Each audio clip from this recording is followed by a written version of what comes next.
शहर के सेक्टर 14 में इंडियन नेशनल लोक दल जिला सोनीपत की जिला कार्यकर्ता बैठक का आयोजन किया गया। बैठक में पार्टी संगठन को मजबूत करने और आगामी राजनीतिक रणनीतियों पर विस्तार से चर्चा की गई। बैठक में मुख्य अतिथि के रूप में इनेलो के प्रदेश महासचिव एवं जिला प्रभारी प्रदीप गिल मौजूद रहे।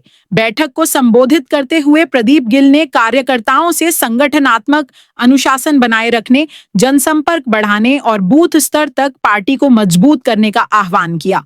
उन्होंने कहा कि कार्यकर्ता ही पार्टी की रीढ़ होते हैं और उनकी सक्रिय भूमिका से ही संगठन को मजबूती मिलती है।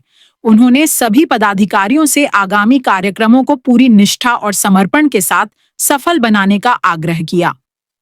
बैठक के बाद पत्रकारों से बातचीत में प्रदीप गिल ने बताया कि इंडियन नेशनल लोक दल की ओर से प्रदेश के प्रत्येक जिले में युवा सम्मेलन आयोजित किए जा रहे हैं।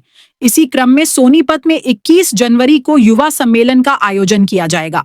इस कार्यक्रम को लेकर सभी पदाधिकारियों और कार्यकर्ताओं की जिम्मेदारियां तय कर दी गई हैं, ताकि अधिक से अधिक युवा पार्टी से जुड़ सकें और संगठन को नई ऊर्जा मिल सके। प्रदेश सरकार पर निशाना साधते हुए प्रदीप गिल ने कहा कि वर्तमान सरकार संविधान के तहत मिलने वाले आरक्षण को समाप्त करने का प्रयास कर रही है, जिससे युवाओं के भविष्य के साथ खिलवाड़ हो रहा है। उन्होंने कहा कि नौकरियों में बंदरबांट की स्थिति बनी हुई है और योग्य युवाओं को रोजगार से वंचित किया जा रहा है। साथ ही उन्होंने प्रदेश में बढ़ते अपराध और भ्रष्टाचार पर चिंता जताते हुए कहा कि अपराध इस स्तर तक बढ़ चुका है कि राजनीतिक दलों के नेता भी सुरक्षित नहीं हैं।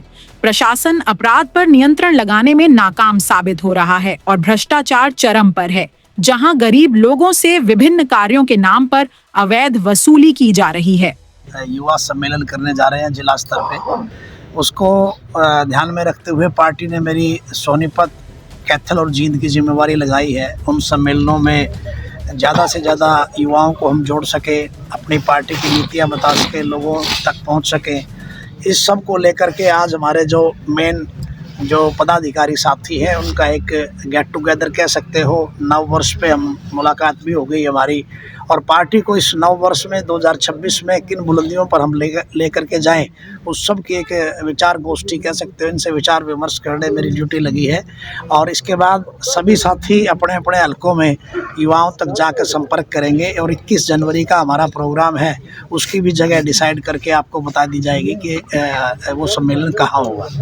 क्योंकि आज हरियाणा प्रदेश में जिस प्रकार की सरकार बनी हुई है, जैसा कि हमारे वो प्रत्याशी MP साहब बता रहे थे आपको कि हरियाणा प्रदेश में जिस प्रकार की बात करके ये सरकार आई थी, कोई पक्की नौकरियां नहीं है, कौशल के थ्रू किस प्रकार से बंदरबांट करी जा रही है। RSS के लोग या जो है ना BJP से जुड़े हुए लोग ही पार्टी के अंदर कहीं न कहीं कौशल की नौकरियां पाने के लिए जो है वो जुड़े हुए लोगों को ही नौकरियां दी जा रही है। उसमें से भी यू नो दैट, आप अच्छे पत्रकार साथी हैं कि वहाँ भी आप लोग समझ नहीं पा रहे हैं अभी कि एक किस्म का जो आरक्षण है वो भी उसमें ख़त्म कर दिया गया है और सिर्फ अपने चहेतों को नौकरियां दी जा रही हैं। कोई आरक्षण नहीं होता कौशल के अंदर। लोगों को किस प्रकार ठगा जा रहा है ये जा जाकर बूथ स्तर पर जब हम बताएंगे, कर्मचारी, व्यापारी, युवा, महिला, आज किस प्रकार से हमारा एक नौजवान साथी जिसका अभी तक सरकार ये नहीं बता पाई कि वो कैसे जो है ना उसे जान गंवानी पड़ी। अभी मैं पानीपत से होकर के आया हूँ, किस प्रकार वहाँ किडनैपिंग करी गई हमारे जिला अध्यक्ष के भाई की और उसकी निर्मम हत्या कर करके उसे आग के हवाले कर दिया और उसकी लाश को भी खुर्द-बुर्द कर दिया। जबकि हमने सेम डे वहाँ पर प्रशासन को ये बता दिया था कि इस तरह की वारदात हुई है। 7 दिन के बाद मतलब किस प्रकार की सरकार है ना। आज राई हल्के का जो युवा का अध्यक्ष है, जो मैं जिक्र कर ही रहा था अभी कि उसकी भी किस प्रकार हत्या करेगी और अभी तक प्रशासन सोया हुआ है। ये कहने को कहते हैं कि सबकी सरकार है, सबका विकास है। उस प्रकार से आज हरियाणा प्रदेश में, क्योंकि मेरे ख्याल में आपके सोनीपत में भी ऐसा होगा, जो गरीब आदमी ने वोट दिया था और वोट दे करके सरकार बनाई थी, आज बाहरी जो कॉलोनियाँ हैं जो काट दी गई थी बहुत पुराने टाइम में, उनके अगर इंतकाल नहीं हुए थे तो जींद में 2-2 लाख रुपए लेकर के इंतकाल किया जाता है। आज सरकार उसकी तरफ ध्यान नहीं दे रही। नई नई योजनाएं ये लाती हैं कि जैसा कि आपने देखा होगा, अभय सिंह जी ने बात भी उठाई कि दीनदयाल दीनदयाल उपाध्याय की योजना क्या थी, सबसे पहले तो इसको जानना जरूरी है। दीनदयाल उपाध्याय की योजना थी कि गरीब आदमी को प्लाट दिया जाए। 1 लाख रुपए गज से कम प्लाट नहीं है, 50,000 से तो प्लॉट काटना शुरू होते हैं। नाम गरीब का है, लेकिन सरकार कुछ घरानों की है, कुछ लोगों तक सीमित है।